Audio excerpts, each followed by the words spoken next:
So in this part, we'll continue from where we left in the last part.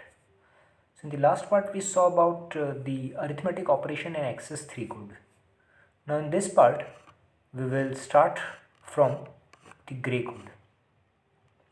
So after completing the XS3 code, the next important code is gray code. And gray code is an example of cyclic code. So the name of this code, or this code, got its name from the inventor who has invented this gray code. So it is known by the inventor Frank Gray, who invented this code in 1953, and he was a researcher at the Bell Labs. So this gray code, as I have told you, is an example of a cyclic code. And a cyclic code is nothing but a code in which two consecutive code words are having a difference of 1 bit only.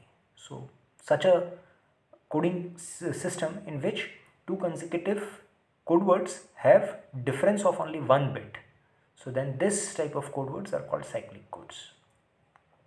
So cyclic codes, so this is a cyclic code and it is a unit distance code. So that means there is only 1 bit difference between two consecutive code words.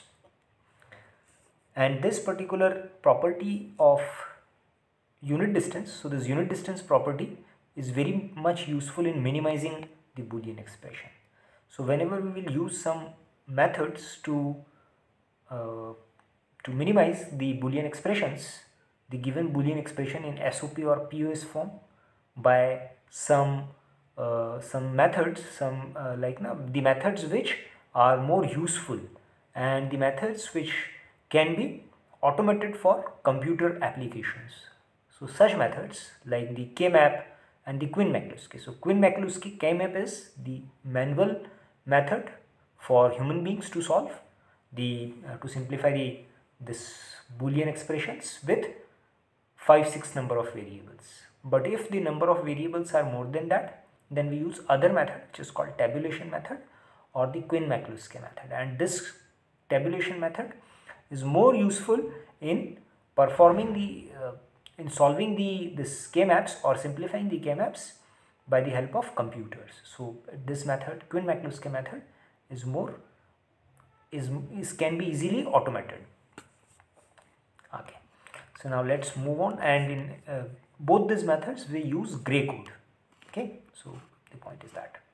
Now let's see how we write gray code and how this inventor Frank Gray have invented it. So what is the logic? So basically in gray code, what happens is the gray code is actually, in the gray code what happens is, I'll tell you how to convert a binary number to gray code, but let us see that how to write some decimal digits in this gray code first of all. And you will also understand the concept of gray code from this slide.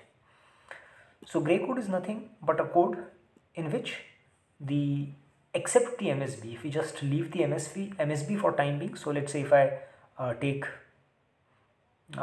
we'll start from 2 bits. So let's say there is 1 bit only. So if I want to represent gray code in 1 bit only, okay, so 1 bit gray code. So if I want 1 bit gray code, so it is same as the decimal digits. So as it is 1 bit only, so 0 and 1. There can be 2 bits, I mean two possibilities only, because we use 2 symbols in binary, 0 and 1.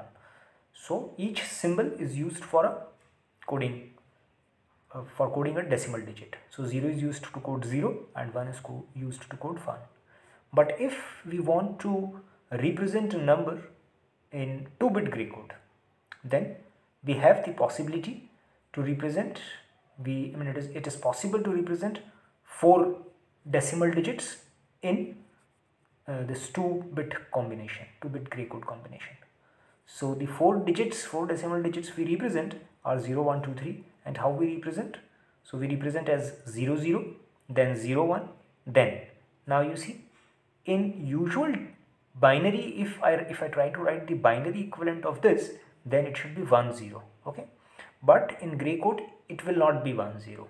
It is because of the property of 1 bit change. So you see, if I'll make it 1, if I write it usual in the binary form 1 0, then this 0 is becoming 1 and this 1 is also becoming 0 in the next code word. So it is having 2 bit changes. Changes are coming at 2 bit places. So then the code word will not be called as gray code. So if we want it to be called as gray code or the cyclic code, then there should be only 1 bit change. So this 1 is remaining same, whereas the MSB is changing. So that is why there is only 1 change. So similarly, when we move from 2 to 3, so then also there is only 1 bit change. So this MSB is remaining same, whereas this is changing from 1 to 0. So again there is a 1 bit change. So that is why this particular code, as you can see, is having only 1 bit change in 2 consecutive code words. So this is a cyclic code, and this is how this gray code is represented. A decimal number is represented in 2-bit code word. Now there is another important property of this particular code word is that, and it is that if suppose this particular line, you assume that you have kept a mirror here, let's suppose. Now if you keep the mirror at a certain point where the code word, the number of code words are exactly above this mirror are exactly equal to the code word below the mirror. Okay, so at the central line if you put the mirror, then what will happen? If you just leave the MSB, then the LSB, except the MSB, all other bits are just the mirror image across this line.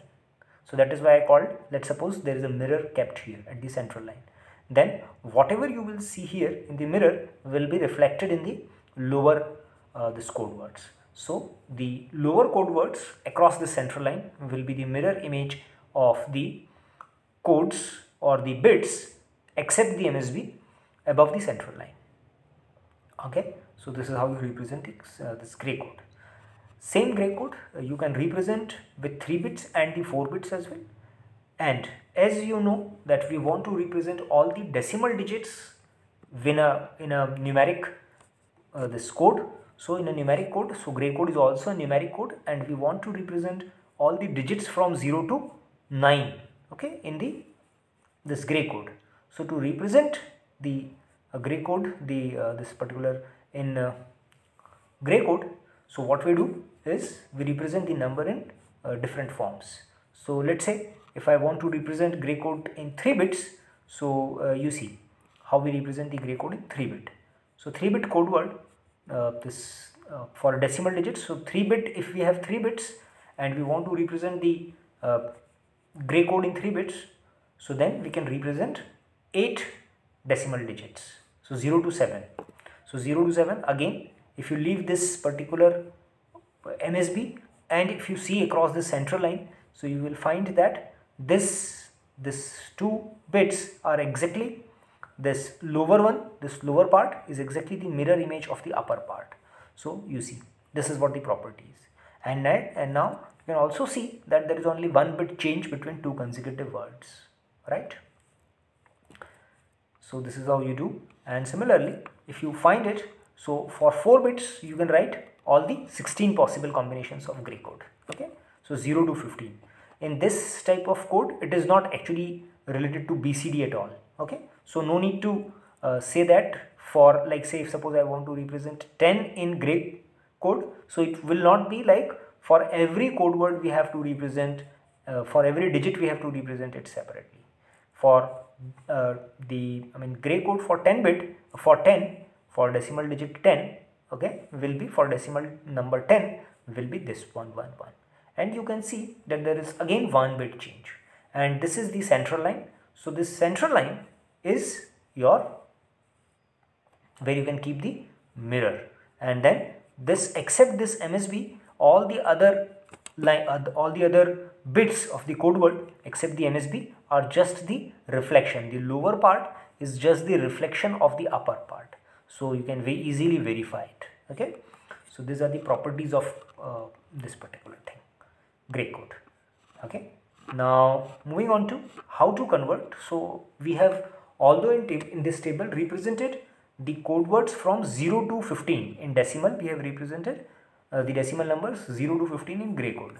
But it is not like we have to represent the numbers from 0 to 15 only.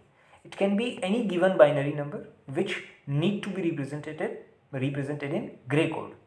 So if this is the case that we want to represent any binary number into grey code, so or vice versa, then what is the process and how to do it? So to do it, how we do this particular thing is, you see, if suppose this is a binary particular word is given to us and we want to convert it in grey code. So there is a general formula. So I'll first explain you the general formula and then we'll try to explain the same thing with the help of an example. So the given binary number, from the given binary number we want the grey code, its equivalent grey code. So let's say the binary number have the MSB as BN, whereas the other bits right from the MSB to the lower side is MSB is BN, then the next lower bit is BN minus 1, BN minus 2, BN minus 3 and the LSB is B1, let's say. So if I want to find the equivalent grey code for this, then our MSB of the grey code will be exactly equal to the MSB of our binary number. Okay, so GN is equal to BN. Now to find the next lower bit, what we do is we have to XOR the previous binary bit with this particular binary bit. So if we XOR them and write the LSB of the XOR, whereas ignoring the MSB of the, because if we'll do the XOR, so the number can be of 2 bits also. So if we have to ignore the this MSB, whereas the LSB if you keep, so then that you have to keep here, and this will be equal to your GN minus 1. Similarly, GN minus 2 will be XOR of BN minus 1 and the BN minus 2. Okay. Similarly, we have to keep on doing it till the LSB. So the last bit will be nothing but this last bit of the grey code will be nothing but the XOR of the first 2 LSBs. Okay, first this LSB and the 1 bit above the LSB. So this will be this. So now let's try to understand the same thing with the help of an example.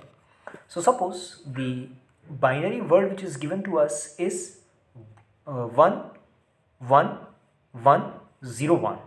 Okay, and we want the grey code for this. So let's say the question is convert given binary number 1 1 1 0 1 in grey code.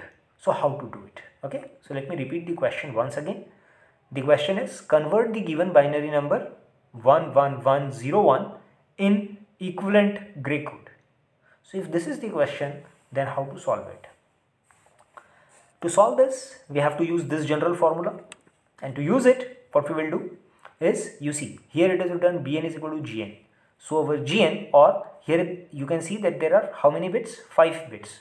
So we represent the number from B1 to B5. So this is our B1, so this is our B1, then the higher one is B2, so B2, B3, B4 and B5. B stands for binary. Okay, so this is our binary word from B1 to B5. This B5 is our MSB, whereas B1 is our LSB. Now to get the MSB of the grey code, this particular will be repeated here itself in the grey code. So if here B5 is equal to 1, so G5 will also be equal to 1, Now to get the value of G4, we will XOR B5 with B4, and this is what it means. BN, here BN is equal to B5 and BN minus 1 is equal to B4. Okay, 5 minus 1, so 4. So we have XORed them. Okay, B5 to B4. So XORing 1 with 1, if you know its property, XOR gate, so 1 XOR with 1 will give you 0. Okay, so 0 is, I have ignored the MSB, I have written only the LSB. So LSB is 0. So 1 XOR 1 will give you LSB as 0. So 0 is now, that is why it is coming here, right? Okay. Now to get the next lower bit of this gray code, G3, what we have to do is B3. So we want G3. So G3 is, let's say, this G3. G3 will be equal to what? G3 will be nothing but XOR of B3 and B4. Okay, so we are moving. So XOR of B4 and B3, XOR of B5 and B4 gave you G4. Now XOR of B4 and B3 will give you G3. So XORing B4 1 again, both of this B4 and B3 are 1. So XORing them together will give you again 0. So G3 is again 0. Now doing the same thing again for B2. So B2 is nothing but XOR of B3 and B2. So this is 1 and this is 0. Now XOR of 1 and 0 gives you 1. So that is why G2 is, you are getting G2 as 1. Now again to get this G1 we have to XOR them, B2 and B1. So XORing B2 with B1 will give you G1. So this is what the same thing is written here also. So this and this general formula is same. You can use this formula for any size of code. Okay. So if the code is of 10-bit also, 10-bit gray code, then also you can use the same formula. For any length of the code word, for any code word length, you can use the same formula. Now so this is how you convert the binary number to a given binary number to the gray code, this gray code. You try the some of the questions by your own. I'll show you the examples here for the next example. But if you have any doubt related to it, and if you try some questions and are not able to solve them, and if you are not able to solve them, you ask those questions to me in the doubt class or the tutorial class. Okay. So now moving on to this how to represent or how to convert a gray code to the binary code. So to convert a gray code to binary code, again there is a general formula which is nothing but, again you see Bn Gn, this G is given, so gray code is given to us and we want the binary equivalent. So Bn will be equal to Gn.